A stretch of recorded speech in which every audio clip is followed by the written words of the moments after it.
क्या आपने कभी सोचा है कि 200 साल पहले बच्चों की जिंदगी कैसी रही होगी? आजकल मिडिल फैमिली के ज्यादातर लड़कियां स्कूल जाती हैं और उनमें से बहुत सारे लड़कों के साथ पढ़ती हैं। बड़ी होने पर उनमें से बहुत सारी लड़कियां कॉलेज जाती हैं, यूनिवर्सिटी जाती हैं और अलग अलग तरह की जॉब्स करते हैं। कानूनन शादी के लिए उनका बालिग होना जरूरी है और कानून के अनुसार वे किसी भी जाति व समुदाय के व्यक्ति से शादी कर सकती है। यहाँ तक कि विधवाएं भी दोबारा शादी कर सकती हैं। पुरुषों की तरह सभी महिलाएं वोट डाल सकती हैं और चुनाव लड़ सकती हैं। बेशक सभी महिलाएं इन अधिकारों का उपभोग नहीं कर पाती। गरीबी को शिक्षा के मौके मुश्किल से ही मिलते हैं, कम मिलते हैं या मिल ही नहीं पाते। बहुत सारे परिवारों में लड़कियां अपनी इच्छानुसार पति भी नहीं चुन सकती। 200 साल पहले हालात बहुत अलग थे। ज्यादातर बच्चों की शादी बहुत कम उम्र में ही कर दी जाती थी। हिंदू मुस्लिम दोनों धर्मों के पुरुष एक से ज्यादा पत्नियां रख सकते थे। देश के कुछ भागों में विधवाओं से ये उम्मीद की जाती थी कि वह अपने पति की चिता के साथ ही जिंदा जला दिया जाए। इस तरह स्वेच्छा से या जबरदस्ती मार दी गई महिलाओं को सती कहकर महिमा मंडित किया जाता था। सती शब्द का अर्थ ही सदाचारी महिला था। संपत्ति पर भी महिलाओं के अधिकार बहुत सीमित थे। एजुकेशन तक महिलाओं की प्रायः कोई पहुंच नहीं थी। देश के बहुत सारे भागों में लोगों का विश्वास था कि अगर औरत पढ़ी लिखी होगी तो वह जल्दी विधवा हो जाएगी। समाज में सिर्फ स्त्रियों और पुरुषों के बीच ही फर्क नहीं था। ज्यादातर इलाकों में लोग जातियों में भी बटे हुए थे। ब्राह्मण और क्षत्रिय खुद को ऊंची जाति का मानते थे। इसके बाद व्यापार और महाजनी आदि से जुड़ी जातियां का स्थान आता था, जिसे हम वैश्य कहते थे। फिर काश्तकार, बुनकर व कुम्हार जैसे दस्तकार आते थे, जिन्हें बाद में शूद्र कहा गया।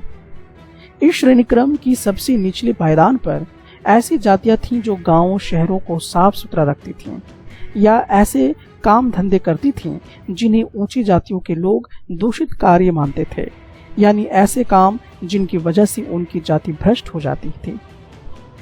ऊंची जातियां निचले पायदान पर खड़ी इन जातियों के लोगों को अछूत मानती थीं।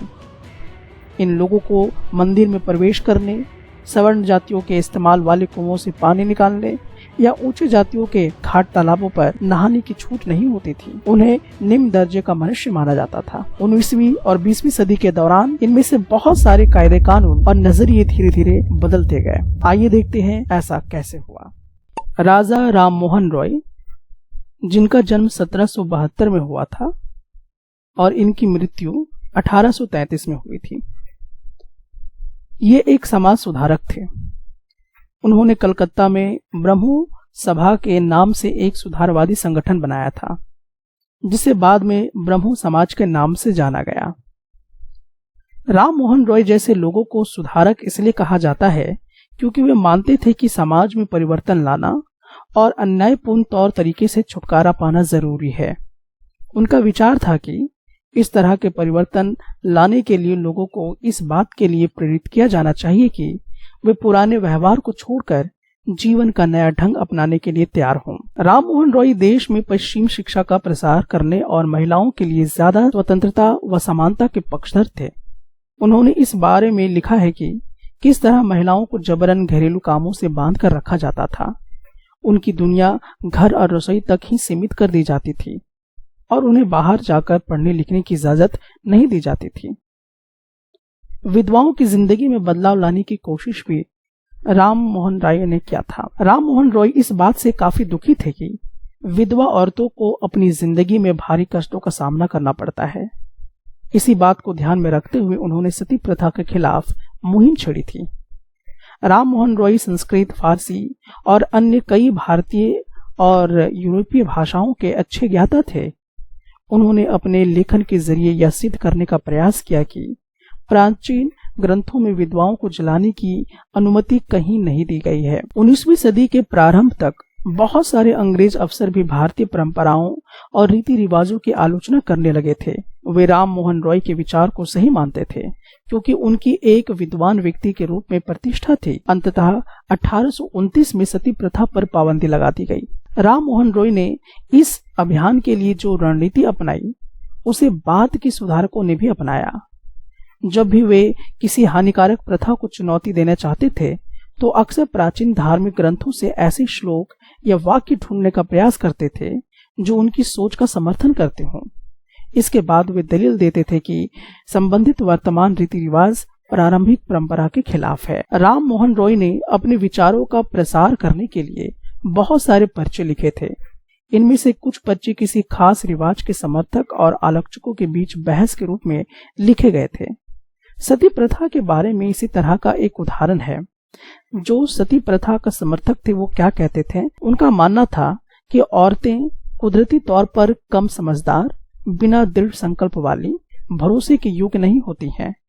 उनमें से बहुत सारी खुद ही अपने पति की मृत्यु के बाद उसके साथ जाने की कामना करने लगती हैं, परंतु वे कहीं धधकती आग से भाग ना निकले, इसलिए पहले हम उन्हें चिता की लकड़ियों में कसकर बांध देते हैं। जो सती विरोधी थे उनका क्या मानना था, उन्होंने अपने लेखन में जिक्र किया कि आप लोगों ने महिलाओं को अपनी स्वाभाविक क्षमता का प्रदर्शन करने का सही मौका ही कब दिया? फिर भला तुम ये कैसे कह सकते हो कि उनमें समझ नहीं होती? अगर ज्ञान और शिक्षा के बाद भी कोई व्यक्ति ना समझ सकता हो या पढ़ाई गई चीजों को ग्रहण न कर पाए तो हम उसे असक्षम मान सकते हैं, परंतु अगर तुम औरतों को पढ़ने का मौका ही नहीं दोगे तो तुम उन्हें कमतर कैसे कह सकते हो? राम मोहन रॉय ने इस अभियान के लिए जो रणनीति अपनाई उसे बाद के सुधारकों ने भी अपनाया था। उदाहरण के लिए प्रसिद्ध सुधारक ईश्वर चंद्र विद्यासागर ने भी विधवा विवाह के पक्ष में प्राचीन ग्रंथों का ही हवाला दिया था। अंग्रेज सरकार ने उनका यह सुझाव मान लिया और 1856 में विधवा विवाह के पक्ष में एक कानून पारित कर दिया।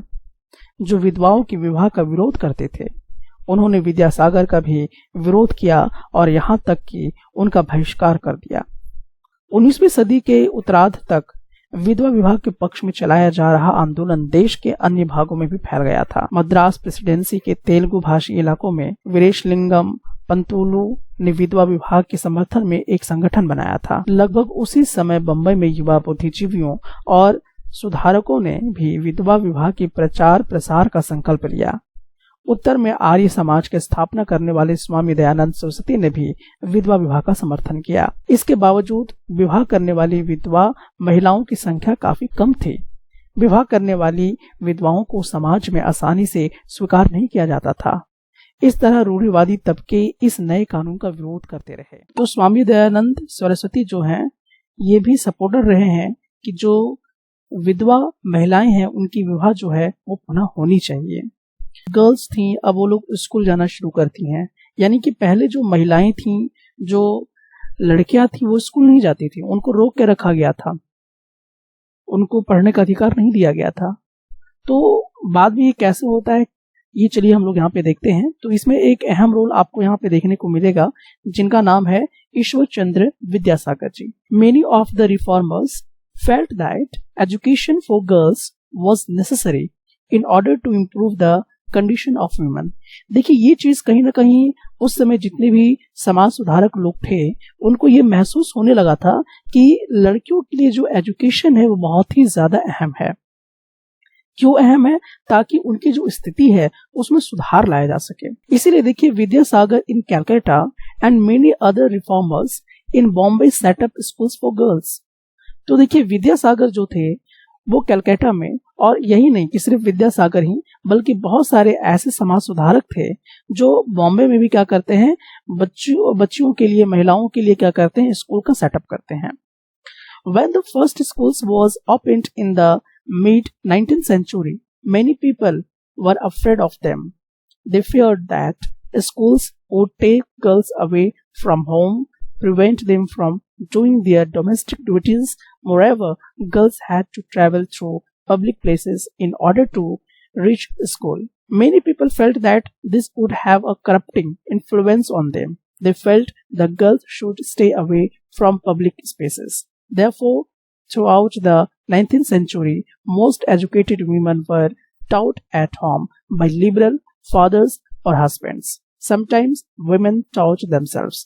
देखिए कितनी बड़ी संघर्ष आपको यहाँ पे देखने को मिलेगा, मतलब किस कदर से महिलाओं को पढ़ने से वंचित रखा जा रहा था। को वंचित रखने के लिए क्या क्या लोग तर्क दे रहे थे। तो जब सबसे पहले स्कूल को सेटअप किया गया, स्कूल को जब खोला गया, तो उस समय बहुत सारे ऐसे लोग थे उनमें से जो पूरी तरह से भयभीत हो चुके थे और वो डर चुके थे और वो उनको ऐसा मानना था कि जो गर्ल्स हैं अब वो घर से बाहर निकलेंगी, उनकी हरकतें बिगड़ जाएंगी, वो कहीं ना कहीं भ्रष्ट हो जाएंगी और उनको सारे लोग देखेंगे। इस तरह की मानसिकता उस समय के लोगों में भरी पड़ी हुई थी। कहीं ना कहीं आज भी ये कहीं ना कहीं देखने को मिलता है। तो पूरी तरह से उनको, कुछ समाज के लोगों को ऐसा लगता था कि अगर महिलाएं स्कूल जाने लगेंगी, कॉलेज जाने लगेंगी, तो वो पूरी तरह से भ्रष्ट हो जाएंगी, कहीं ना कहीं समाज के लिए सही नहीं होगा, ऐसा उनको महसूस होता था। और यही कारण है कि उस समय भी उतना अच्छे तरीके से महिलाओं को एजुकेशन प्रोवाइड नहीं हो पा रहा था।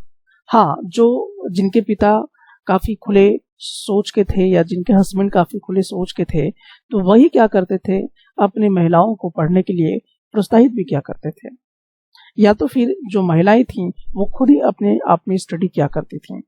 इन्हीं में से एक जिक्र आता है ज्योतिराव फुले के विषय में। देखिए, ज्योतिराव फुले जी एक बहुत बड़े समाज सुधारक रहे हैं और इन्होंने अपनी पत्नी सावित्रीबाई फुले को इन्होंने पढ़ाया और उनकी पत्नी सावित्रीबाई फुले, उन्होंने काफी ज्यादा स्कूल खोले महिलाओं के लिए। In the latter part of the century, schools for girls were established by the Arya Samaj in Punjab and Jyotirao Phule in Maharashtra. तो देखिए, आर्य समाज के जरिए भी पंजाब में बहुत सारे स्कूल्स खोले गए थे, साथ ही साथ ज्योतिराव फुले के माध्यम से भी बहुत सारे महाराष्ट्र में स्कूल खोले गए थे ताकि महिलाएं जो है वो शिक्षित हो सकें। और यही नहीं, इन्होंने अपनी पत्नी को भी उस काम में लगा रखा था और इसके लिए उन्होंने काफी ज्यादा दुख जो है उन्होंने सहे भी हैं। यह महिलाएं जब पढ़ लिख कर बेहतर हो रही थी तो वीमेन्स राइट अबाउट वीमेन, यानी कि फिर महिलाएं जो है वही महिलाओं के बारे में लिखना शुरू कर दिए, जिनमें से एक जिक्र यहाँ पे जैसा कि आप देख सकते हैं कि आता है रुकैया शेखावत हुसैन जी का। From his early 20th century, Muslim women like the Begum of Bhopal played a notable role in promoting education among women। एक और यहाँ पे जिक्र आता है जो कि मुस्लिम विमन थी और उनका लगभग, और वो भोपाल के बेगम के जैसा थी और उन्होंने कहीं ना कहीं एजुकेशन को काफी ज्यादा प्रमोट किया महिलाओं के बीच में। उसी तरह से जैसे कि उन्होंने प्राइमरी स्कूल जो है महिलाओं के लिए खोला अलीगढ़ में, और भी ऐसे जैसे कि महिलाएं थीं जैसे बेगम रुकैया शेखावत हुसैन जी, इन्होंने भी स्कूल जो है मुस्लिम गर्ल्स के लिए पटना और कलकत्ता में खोला था। She was a fearless critic of conservative ideas, arguing that religious leaders of every faith accorded an unfair place to women। यानी कि देखिए, जो रुकैया शेखावत हुसैन जी थी, इनका ऐसा है कि बहुत सारे धार्मिक विचारधारा रखने वाले नेता लोग हैं, वो कहीं ना कहीं एक भ्रम के शिकार के हैं और वो कहीं ना कहीं नीच समझते हैं विमन को। तो इस तरह की विचारधारा पे ये खुलकर बोला करती थी। उसी में से एक और जिक्र होता है पंडिता रामाबाई का। तो पंडिता रामाबाई, इन्होंने भी महिलाओं के लिए बहुत कुछ किया और इन्होंने क्या क्या किया है, चलिए इसको हम लोग देखते हैं।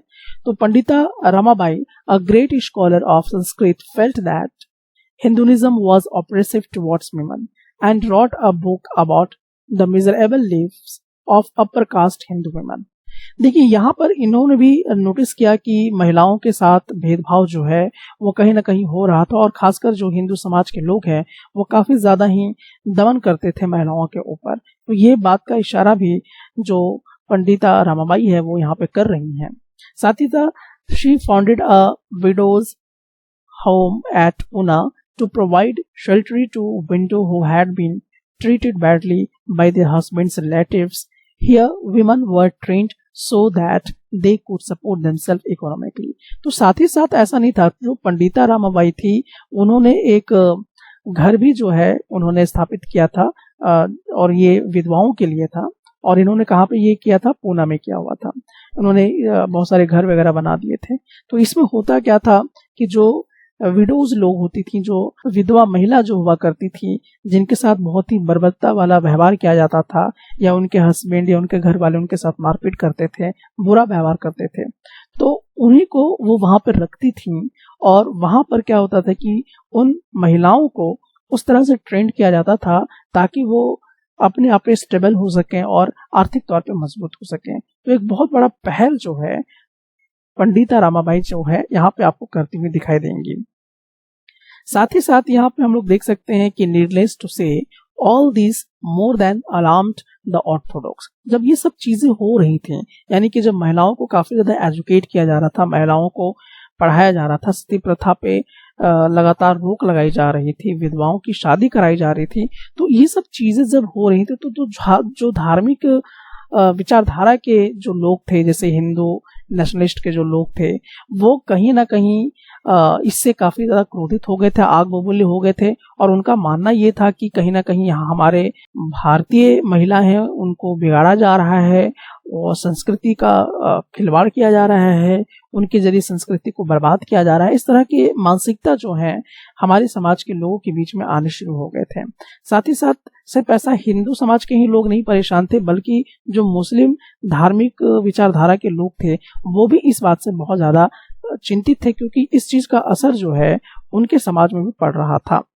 और तो आप समझ सकते हैं कि एजुकेशन को लेकर कितनी जो है दिक्कतें झेलनी पड़ी हैं। लॉ अगेंस्ट चाइल्ड मैरिज, उस दौर में ऐसा था सिचुएशंस की जो महिलाएं होती थी, जो बच्ची होती थी, उस समय काफी कम उम्र में ही बच्चों को शादी कर दी जाती थी। तो इसके लिए भी एक कानून जो है वो लाया गया, ठीक है। और वो कानून लाया गया था 1929 में चाइल्ड मैरिज रिस्ट्रेंट एक्ट के माध्यम से।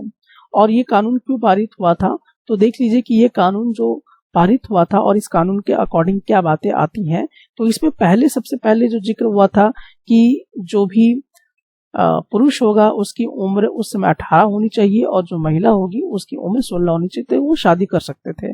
लेकिन बाद में इसमें संशोधन किया गया और संशोधन करके ये वाला को प्रमोट किया गया कि जो पुरुष होंगे उसकी उम्र 21 होनी चाहिए और जो महिलाएं होंगे उनकी उम्र कितनी होनी चाहिए, 18 वर्ष की होनी चाहिए, तभी उन दोनों के बीच में शादी की जा सकती है।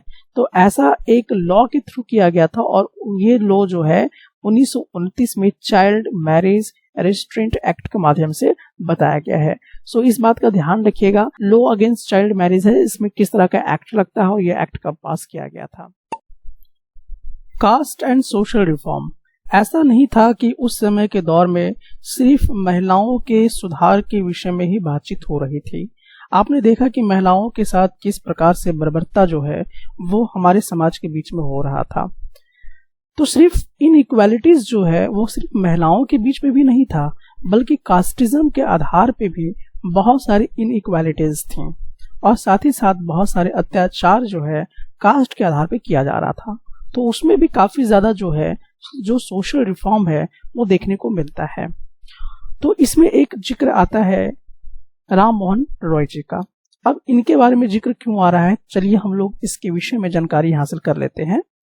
तो इन्होंने एक किताब जो है इसका अनुवाद इन्होंने किया था। तो वो जो किताब थी, वो किताब जो थी, या उसको हम कह सकते हैं कि जो ग्रंथ था वो एक पुरानी बुद्धिस्ट ग्रंथ थी, एक टेक्स्ट था।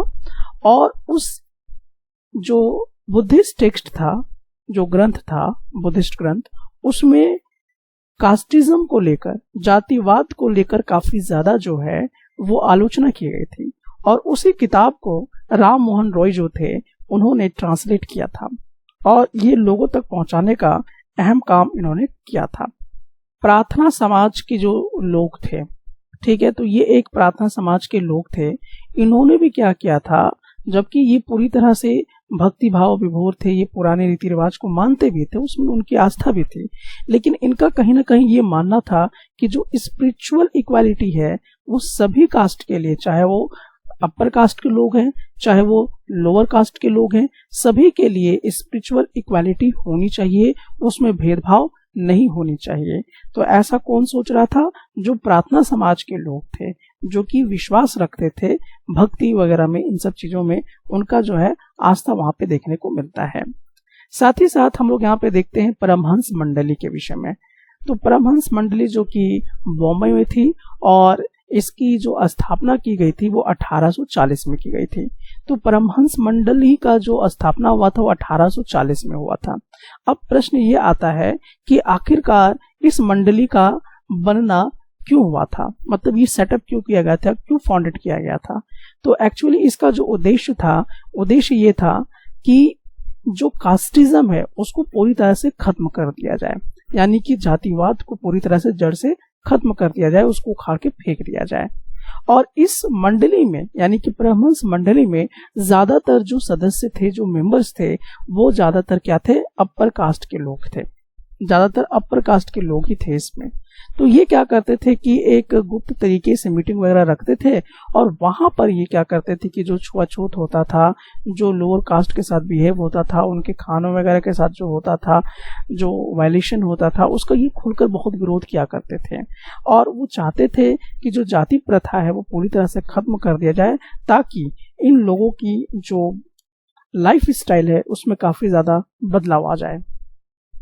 अब देखिए कि कास्टिज्म के आधार पे किस तरह से दूसरे समुदाय के लोगों को भी स्कूल में जाने से रोका गया था। तो हालांकि इसके लिए बेटर एग्जाम्पल आपके पास, जैसा कि आप देख ही रहे हैं कि डॉक्टर बी.आर. अम्बेडकर खुद इस चीजों को एक्सपीरियंस किए थे अपने लाइफ में। तो देखिए हुआ क्या था कि 1829 के आसपास में, 1829 के आसपास में, और ये जिक्र हो रहा है कहाँ पे? बॉम्बे प्रेसिडेंसी के आसपास में। तो 1829 में जो अनटचेबल लोग थे, यानी कि जो अछूत लोग थे, उनको सरकारी स्कूल में घुसने का मौका ही नहीं दिया जाता था, उनको वहां पे पढ़ने नहीं दिया जाता था। तो उन्होंने अपने इस अधिकार के लिए बहुत ही पुरजोर तरीके से आवाज उठाते हैं, और जब उन्होंने दलित समाज के लोग, अछूत लोग जब इसमें आवाज उठाते हैं, तो फिर मजबूर होकर कक्षा के बाहर बरामदा में बैठाकर इनको पढ़ाया जाता था। यानी कि वो भी क्लासरूम में जो ऊंचे कास्ट के लोग हैं वो पढ़ते थे, और बाहर में बरामदा में जो है जो दलित समाज के लोग होते थे, जो अछूत लोग होते थे, वो पढ़ा करते थे, वो सुना करते थे मात्र। उनको इतना ही इजाजत दी गई थी।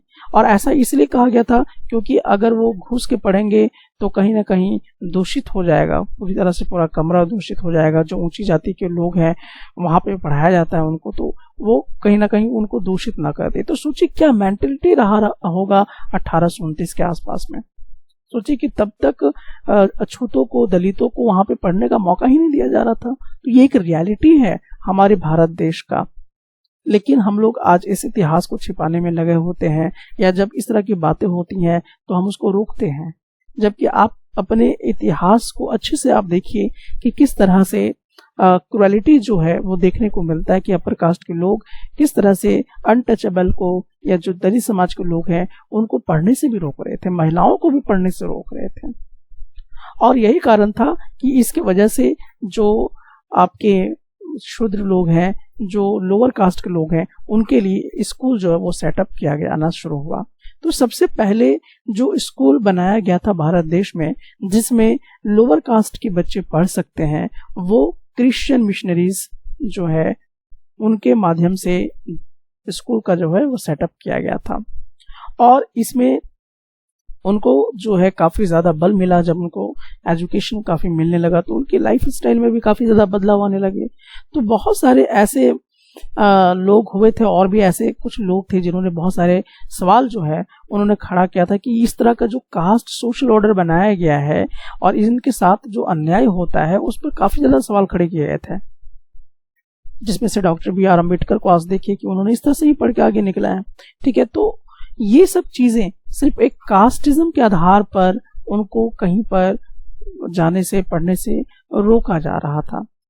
सिर्फ यही एक मुद्दा नहीं था, एक एजुकेशन को लेके ही मुद्दा नहीं था, बल्कि अब यहाँ पर आप देखेंगे तो कहीं ना कहीं काम धंधे को भी लेकर कास्टिज्म के आधार पर एक ऑर्डर जो है वो बना दिया गया था। तो यहाँ पे आप देख सकते हैं कि जो महिलाएं हैं, ये सब महिलाएं जो है ये लोअर कास्ट की महिलाएं हैं, और ये लोग जमींदार, बड़े बड़े जो जमींदार होते थे उनके घरों में काम किया करते थे, उनके खेतों में काम किया करते थे, उनके लिए आम वगैरह लाया करते थे पेड़ पौधों से तोड़कर।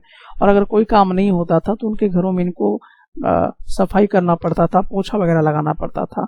तो यहाँ पर ये समुदाय को देख सकते हैं आप। तो अब यहाँ पर चलिए हम सभी देखते हैं कि एक समय ऐसा आया, एक दौर ऐसा आया जहां पर जॉब की डिमांड अचानक बढ़ गई। जॉब की डिमांड बढ़ गई, हम नहीं कह सकते कि लेबर का जो डिमांड है वो अचानक बढ़ गया था। तो कैसे ये बढ़ा था वो हम लोग यहाँ पे देखेंगे, लेकिन उससे पहले एक पिक्चर को हम लोग यहाँ पर एनालिसिस कर लेंगे। ये पिक्चर में आप देख रहे हैं कि ये जो शिप है, इस शिप में बहुत सारे लोअर कास्ट के जो लोग हैं वो बैठकर लेबर का काम करने के लिए एक जगह से दूसरी जगह जा रहे हैं। तो जो गरीब लोग थे, जो पुअर लोग थे, जो गांव में रहते थे, और तो वो अपने गांव को छोड़कर शहरों की तरफ जा रहे थे। क्यों जा रहे थे? क्योंकि उनको जॉब जो है ऑफर हो रही थी। क्यों हो रही थी? क्योंकि ये शहर की तरफ जा रहे थे, तो शहर में बहुत बड़ी बड़ी फैक्ट्रीज जो हैं वो लगना शुरू हो गए थे। साथ ही साथ जो म्युनिसिपैलिटीज वगैरह हैं वो वहां पर उनको जॉब प्रोवाइड कर रही थी। तो इस हिसाब से फैक्ट्रीज वगैरह में लेबर की काफी जरूरत थी, म्युनिसिपैलिटीज वगैरह में बहुत ज्यादा जरूरत थी। किस चीज की जरूरत थी? जो नाली को खोद सके, जो रोड बना सके, जो बिल्डिंग बना सके, और जो शहरों को साफ सुथरा रख सके। तो उसके लिए उनको कूली की आवश्यकता थी, जो उनको डिगर्स की जरूरत थी, जो बाथरूम वगैरह साफ कर सके, जो बोझा ढो सके, जो ईंटा बना सके, जो क्लीन कर सके, जो स्वीपर वगैरह हैं वो मिल सके, पालकी वगैरह ढोने वाले मिल सके, रिक्शा खींचने वाले लेबर कुल्ली मिल सके। तो इसीलिए वहां पर शहरों में क्या हो गया कि जो लेबर की जो डिमांड है वो बहुत ज्यादा वहां पर बढ़ जाती है, जिसकी वजह से जो गांव में रहने वाले गरीब लोग थे वो अब शहर की तरफ जो है वो मूव करने लगे थे। तो ये जो गरीब लोग थे वो कहाँ से रहे थे? तो ये एक्चुअली लो कास्ट के ही लोग थे। ऐसा नहीं था कि जो ऊंची कास्ट के लोग थे वो लोग शहरों में जाना शुरू कर दिए थे। तो जो लो कास्ट के लोग थे वही लेबर के तौर पे जा रहे थे। कहां पर? शहरों में जा रहे थे। तो अब प्रश्न ये आता है कि आखिरकार जो लोअर कास्ट के लोग थे वो क्यों जा रहे थे? तो इसका रीजन ये है क्योंकि देखिए जहां पे वो रहते थे उनके साथ बहुत ही डिस्क्रिमिनेशन होता था, उनके साथ बहुत ही शोषण हुआ करता था। जो उनका जमींदार होता था वो बहुत ही अभद्र व्यवहार किया करता था, उनको पूरी तरह से उनको शोषण किया करता था, और उनसे कहीं ना कहीं जो है काफी ज्यादा घृणा का जो है भावना भी जो है उत्पन्न किया करते थे। तो इन सब चीजों से कहीं ना कहीं परेशान हो चुके थे लोअर कास्ट के लोग। यही कारण था कि उनको लगा कि हम लोग इससे भी छुटकारा पा लेंगे और कुछ ज्यादा पैसे भी हम लोग कमा लेंगे। तो जब लेबर की डिमांड बढ़ने लगी थी तो ऐसा नहीं था कि सिर्फ कूली का ही बढ़ रहा था, या बोझा ढोने वाला का बढ़ रहा था, या रिक्शा खींचने वाला का ही सिर्फ बढ़ रहा था, बल्कि यहाँ पर आर्मी का भी जो है वो तादाद बढ़ रहा था। क्योंकि ये भी एक अनटचेबल जो समाज के लोग थे, जो लोअर कास्ट के लोग थे, उनको ज्यादातर आर्मी में भी जॉब मिलना शुरू हो गया था। जिसमें से एक जिक्र मैं यहाँ पे कहूंगा कि जो महार समाज के लोग थे उनको खासकर ज्यादातर आर्मी में लिया जाता था, जो कि अनटचेबल लोग माने जाते थे। वो और एक दुसाद कौम, ये दो ऐसे कौम थे जो मार्शल कौम माने जाते थे, और इनको ही ज्यादातर फौज वगैरह में या आर्मी वगैरह में लिया जाता था। यहाँ पे मैं आपको बता देना चाहूंगा कि डॉक्टर B.R. अम्बेडकर के जो पिताजी थे वो भी एक आर्मी थे, और एक्चुअली वो लीडर भी थे दलित मूवमेंट का, और वो आर्मी स्कूल में अपनी जो है एजुकेशन को भी दिया करते थे। तो एक्चुअली जो डॉक्टर B.R. अम्बेडकर का जो फैमिली था वो महार समाज से बिलोंग करता था, अनटचेबल समाज से बिलोंग करता था। यही कारण से उनके फादर को आर्मी की जॉब जो है वो दी गई थी। तो आपने देखा कि कास्टिज्म के आधार पे भी जॉब यहाँ पे जो है मिल रहा है। बाकी हमारे देश में उस दौर में हो क्या रहा था कि जो भी ऊंची जाति के लोग थे वो कहीं ना कहीं दबा रहे थे, शोषण कर रहे थे अब निचली जाति के ऊपर, और उनके साथ न्याय नहीं हो पा रहा था, उनको इक्वालिटी नहीं मिल पा रहा था, उनका शोषण पे शोषण हो रहा था। तो जो दलित समाज के लोग थे, जो अनटचेबल लोग थे, जो लोअर कास्ट के लोग थे, उन्होंने हल्ला बोल दिया किसके खिलाफ? जो ऊंची जाति के लोग हैं उनके खिलाफ इन्होंने हल्ला बोल दिया और उन्होंने इक्वालिटी और जस्टिस का जो है वो डिमांड करना शुरू कर दिया, जिसमें से एक नाम आप यहाँ पे देखेंगे, घासीदास का जिक्र जो है वो आपको नजर आएगा। घासीदास जो थे इन्होंने एक सतनामी मूवमेंट चलाया था और ये मूवमेंट किनके लिए था, तो जो चमड़े का जो बनाते थे जूता वगैरह, उनको लेकर ये जो है एक ऑर्गेनाइजेशन जो थी बनी थी, सतनामी मूवमेंट बनी हुई थी। इसमें क्या जिक्र हो रहा था, तो इसमें ये जिक्र हो रहा था कि जो इस समाज से बिलोंग करने वाले लोग हैं वो उनका जो सोशल स्टेटस है वो थोड़ा सा बढ़े, इम्प्रूव हो और वो बेहतर से बेहतर बन सके, इसीलिए उन्होंने एक तरह का आंदोलन जो है छेड़ दिया था। अब जैसे कि मैं यहाँ पे आपको बताना चाहूंगा कि यहाँ पे आप देख सकते हैं कि ये जूते बनाने वाले लोग हैं, यानी कि चमड़ों से ये लेदर वगैरह ये सब जूता कपड़ा ये सब चीजें बनाया करते थे। तो जब फर्स्ट वर्ल्ड वॉर हुआ तो फर्स्ट वर्ल्ड वॉर के दौरान जूतों की डिमांड जो है आर्मीज के लिए बहुत ज्यादा बढ़ गई थी और उस समय क्योंकि जाति प्रथा पे सब कुछ चीजें चल रही थी तो जूतों की डिमांड बढ़ जाने से क्या हुआ कि ज्यादातर सप्लाईज किनको देने लगे, इस कास्टिज्म के लोगों को मिलने लगा कि आप ज्यादा से ज्यादा शूज वगैरह बना के हमें प्रोवाइड कीजिए। तो इसके संदर्भ में इन्हें काफी ज्यादा ऑर्डर मिलने लगे, जिसकी वजह से इनको मुनाफा भी उस समय काफी ज्यादा हुआ। तो ये सिर्फ इन्हीं का अधिकार था जूता बनाने का, कोई और उस समय बना नहीं सकता था क्योंकि ये कास्टिज्म बेसिस पर जो है वो आधारित था। अब चलिए हम लोग देखते हैं कि और भी जो इक्वालिटी और जस्टिस कास्टिज्म के आधार पे जो मांग रहे थे, जिनमें इनका एक नाम आता है नारायण गुरुजी का। तो नारायण गुरुजी जो है इन्होंने भी काफी ज्यादा संघर्ष किया। जो अनटचेबल लोग हैं, जो दलित लोग हैं, उनको इक्वालिटी मिल सके, उनको जस्टिस मिल सके, इसके लिए इन्होंने भी काफी ज्यादा आवाज उठाई थी।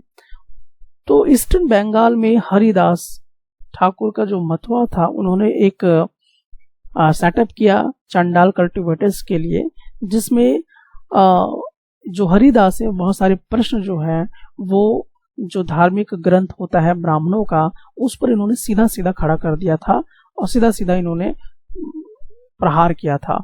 जो भी ब्राह्मण के हिंदू ग्रंथ वगैरह जो भी चीजें हैं उस पर सीधा सीधा इन्होंने जो है खड़ा कर दिया था। साथ ही साथ जैसा कि मैंने आपको बताया था कि नारायण गुरु जो है ये भी कहीं ना कहीं पीपल को यूनाइट करना चाहते थे और इनका भी तर्क था कि जो भी लोअर कास्ट के लोग हैं उनके साथ जो भेदभाव होता है, जो उनके साथ असमानता की भावना है, उसको पूरी तरह से खत्म किया जाए, क्योंकि इनका मानना था कि जितने भी मानव है, जितने भी इंसान है, वो सब एक ही कास्ट के हैं। ऐसा इनका मानना था नारायण गुरु जी का। निम्न जाति नेताओं में ज्योतिराव फुले सबसे मुखर नेताओं में से थे। 1827 में जन्मे ज्योतिराव फुले ने ईसाई प्रचारकों द्वारा खोले गए स्कूलों में शिक्षा पाई थी। बड़े होने पर उन्होंने जाति आधारित समाज में फैले अन्याय के बारे में अपने विचार व्यक्त किए। उन्होंने ब्राह्मणों की इस दावे पर खुलकर हमला बोला कि आर्य होने के कारण वे औरों से श्रेष्ठ हैं। फुले का तर्क था कि आर्य विदेशी थे जो उपमहाद्वीप के बाहर से आए थे और उन्होंने इस मिट्टी के असली वारिसों यानी कि आर्यों के आने से पहले यहाँ रह रहे मूल निवासियों को हराकर उन्हें गुलाम बना लिया था। जब आर्यों ने अपना प्रभुत्व स्थापित कर लिया तो वे पराजित जनता को नीच निम्न जाति वाला मानने लगे। फुले के अनुसार ऊंची जातियों का उनकी जमीन और सत्ता पर कोई अधिकार नहीं है। यह धरती यहाँ के देसी लोगों की कथित निम्न जाति के लोगों की है। फुले ने दावा किया कि आर्यों के शासन से पहले यहाँ स्वर्ण युग था। तब योद्धा किसान जमीन जोतते थे और मराठा देहात पर न्यायसंगत और निष्पक्ष तरीके से शासन करते थे। उन्होंने सुझाव दिया कि शूद्रों और अति शूद्रों को जातीय भेदभाव खत्म करने के लिए संगठित होना चाहिए। फुले द्वारा स्थापित किए गए सत्य शोधक समाज नामक संगठन ने जाति समानता के समर्थन में मुहिम चलाई। 1873 में फुले ने गुलामगिरी नामक एक किताब लिखी। इससे लगभग 10 साल पहले अमेरिकी गृह युद्ध हो चुका था, जिसके फलस्वरूप अमेरिका में दास प्रथा खत्म कर दी गई थी। फुले ने अपनी पुस्तक उन सभी अमेरिकों को समर्पित की, जिन्होंने गुलामों को मुक्ति दिलाने के लिए संघर्ष किया था। इस तरह उन्होंने भारत की निम्न जातियों और अमेरिका के काले गुलामों की दुर्दशा को एक दूसरे से जोड़ दिया था। जैसा कि इस उदाहरण से पता चलता है, पूरे ने जाति व्यवस्था की अपनी आलोचना को सभी प्रकार की गैर बराबरी से जोड़ दिया था। वह उच्च जाति महिलाओं की दुर्दशा, मजदूरों की मुसीबतों और निम्न जातियों के अपमानपूर्ण हालात के बारे में गहरे तौर पर चिंतित थे। जाति सुधार का यह आंदोलन 20वीं सदी में भी पश्चिम भारत में डॉक्टर बी.आर. अम्बेडकर और दक्षिण में ई.वी. रामास्वामी नायकर जैसे महान दलित नेताओं के नेतृत्व में चलता रहा।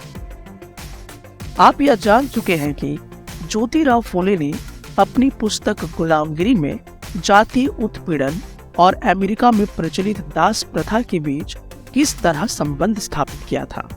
क्या आप जानते हैं कि दासता यह प्रथा क्या थी? 17वीं शताब्दी में जब यूरोपीय खोजी यात्री और व्यापारी पहली बार अफ्रीका पहुंचे तो उन्होंने गुलामों का व्यापार शुरू कर दिया। वे अफ्रीका के काले लोगों को पकड़कर अमेरिका ले जाते थे और वहां के गोरे बागान मालिकों को बेच देते थे। उन्हें कपास और अन्य बागानों में काम करना पड़ता था, जो ज्यादातर दक्षिणी संयुक्त राज्य अमेरिका में स्थित थे। बागानों में ये गुलाम पाँव फटने से लेकर देर रात तक काम करते थे। सही ढंग से काम न करने के नाम पर मालिक उन्हें सजा देते थे, कोड़े से पीटते थे और तरह तरह की यातनाएं देते थे। श्वेत और अश्वेत यानी कि गोरे और काले सभी तरह के बहुत सारे लोगों ने संगठित रूप से इस दास प्रथा का विरोध किया। इसी क्रम में उन्होंने 1776 की अमेरिकी क्रांति की भावनाओं का हवाला देते हुए आह्वान किया, अमेरिका वासियों अपने घोषणा पत्र को देखो, क्या तुम्हें अपनी भाषा भी समझ में नहीं आती?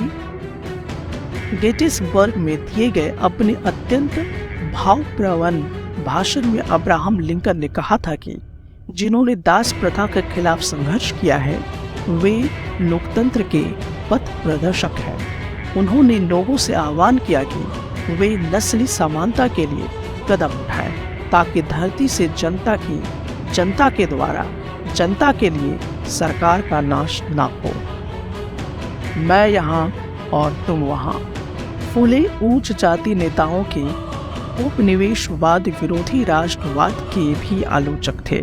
उन्होंने लिखा था, ब्राह्मणों ने अपने धर्म की वह तलवार छिपा ली है जिसने लोगों की संपन्नता का गला काट दिया है और अब वे देश के महान देशभक्त बने घूम रहे हैं। वे हमारे शूद्र, मुस्लिम और पारसी नौजवानों को ये सलाह देते हैं कि अगर हम ऊंच नीच के बारे में अपना सारा लड़ाई झगड़ा बंद करके एकजुट नहीं होंगे तो हमारा देश कभी उन्नति नहीं कर पाएगा। यह एकता उन्हीं के फायदे में है, क्योंकि इसके बाद दोबारा यही स्थिति पैदा हो जाएगी, मैं यहाँ और तुम वहाँ। मंदिरों में कौन जा सकता था? मंदिर प्रवेश आंदोलन से पहले अछूतों को इस तरह के प्रवेश द्वारों के आसपास भी भटकने नहीं दिया जाता था। अंबेडकर एक महार परिवार में पैदा हुए थे। बचपन में उन्होंने इस बात को बहुत नजदीक से देखा था कि रोजाना की जिंदगी में जातीय भेदभाव और पूर्वाग्रह क्या होता है। स्कूल में उन्हें कक्षा के बाहर जमीन पर बैठना पड़ता था। उन्हें सवर्ण बच्चों द्वारा इस्तेमाल किए जाने वाले नल का पानी पीने की इजाजत नहीं थी। स्कूल की पढ़ाई पूरी करने के बाद उन्हें उच्च अध्ययन के लिए अमेरिका जाने हेतु फेलोशिप मिल गई थी। 1919 में भारत लौटने पर उन्होंने समकालीन समाज में उच्च जातीय सत्ता संरचना पर काफी लिखा। सन 1927 में अंबेडकर ने मंदिर प्रवेश आंदोलन शुरू किया, जिसमें महार जाति के लोगों ने बड़ी संख्या में हिस्सा लिया। ब्राह्मण पुजारी इस बात पर बहुत आग बबूला हुए कि दलित भी मंदिर के जलाशय का पानी इस्तेमाल कर रहे हैं। 1927 से 1935 के बीच अंबेडकर ने मंदिरों में प्रवेश के लिए ऐसे 3 आंदोलन चलाए। वह पूरे देश को दिखाना चाहते थे कि समाज में जातीय पूर्वाग्रहों की जकड़न कितनी मजबूत है। हम भी इंसान हैं। 1927 में अंबेडकर ने कहा था, अब हम सिर्फ ये साबित करने के लिए तालाब पर जाना चाहते हैं कि औरों की तरह हम भी इंसान हैं। हिंदू समाज का दो मुख्य सिद्धांतों, समानता और जातिवाद की समाप्ति पर पुनर्गठन किया जाना चाहिए। ईवी रामास्वामी नायकर, जिन्हें हम पेरियार के नाम से भी जानते हैं, इन्होंने गैर ब्राह्मण आंदोलन शुरू किया था। क्या था यह, चलिए हम सभी इसको जानते हैं। दरअसल 20वीं सदी के आरंभ में गैर ब्राह्मण आंदोलन शुरू हुआ। यह प्रयास उन गैर ब्राह्मण जातियों का था जिन्हें शिक्षा, धन और प्रभाव हासिल हो चुका था। उनका मानना था कि ब्राह्मण तो उत्तर से आए उन आर्य आक्रमणकारियों के वंशज हैं जिन्होंने यहाँ के मूल निवासियों, देसी द्रविड़ नस्लों को हराकर दक्षिणी भूभाग पर विजय प्राप्त कर ली थी। उन्होंने सत्ता पर ब्राह्मणवादी दावे को भी चुनौती दी। पेरियार के नाम से प्रसिद्ध ईवी रामास्वामी नायकर एक मध्य वर्गीय परिवार में पले बढ़े थे। अपने प्रारंभिक जीवन में वे सन्यासी थे और उन्होंने संस्कृत शास्त्रों का गंभीरता से अध्ययन किया था। बाद में वे कांग्रेस के सदस्य बने, परंतु जब उन्होंने राष्ट्रवादियों द्वारा आयोजित की गई एक दावत में देखा कि वहां बैठने के लिए जातियों के हिसाब से अलग अलग इंतजाम किया हुआ है, तो उन्होंने हताश होकर पार्टी छोड़ दी। इस दावत में लोअर कास्ट और अपर कास्ट के लिए अलग अलग बैठने का इंतजाम किया गया था। पेरियार की समझ में आ चुका था कि अछूतों को अपने स्वाभिमान के लिए खुद लड़ना होगा। इसी बात को ध्यान में रखते हुए उन्होंने स्वाभिमान आंदोलन शुरू किया।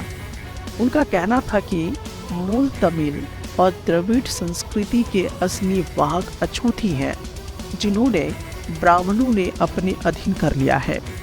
उनका मानना था कि सभी धार्मिक नेता और मुखिया सामाजिक विभाजनों और असमानता को ईश्वर प्रदत्त मानते हैं, इसलिए सामाजिक समानता के लिए सभी धर्मों से अछूतों को खुद मुक्ति पानी होगी। पेरियार हिंदू वेद पुराणों के कट्टर आलोचक थे। खास तौर से मनु द्वारा रचित संहिता, भगवद गीता और रामायण के वे कटु आलोचक थे। उनका कहना था कि ब्राह्मणों ने निचली जातियों पर अपनी सत्ता और महिलाओं पर पुरुषों का प्रभुत्व स्थापित करने के लिए इन पुस्तकों का सहारा लिया है। ये दलीलें लोगों को सहज रास नहीं आई।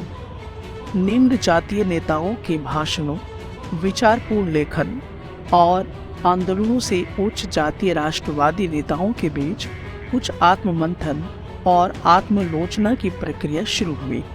परंतु रूढ़िवादी हिंदू समाज ने भी उत्तर में सनातन धर्म सभाओं और भारत धर्म महामंडल और बंगाल में ब्राह्मण सभा जैसे संगठनों के जरिए इन रुझानों का सख्ती से विरोध किया। इन संगठनों का मकसद यही था कि हिंदू धर्म में जातीय ऊंच नीच को जो महत्व दिया जाता है, उस पर कोई आंच ना आए। वे साबित करना चाहते थे कि इस बात को धार्मिक ग्रंथों में भी मर्यादा मिली हुई है। औपनिवेशिक काल के बाद भी जाति के सवाल पर बहस और संघर्ष चलते रहे और ये आज भी जारी है। पेरियार महिलाओं के बारे में क्या सोचते थे? पेरियार ने लिखा था, तारा मुकुटम जैसे शब्दों के आगमन के बाद हमारी महिलाएं अपने पतियों के हाथों की कठपुतली बन गई थीं। हमें ऐसे पिताओं के संरक्षण में जीना पड़ा जो अपनी बेटियों को सलाह देते हैं कि उन्हें पतियों को उपहार में दिया जा चुका है और अब वे अपने पति के घर का हिस्सा हैं। यह संस्कृत के साथ हमारी घनिष्ठता का परिणाम है।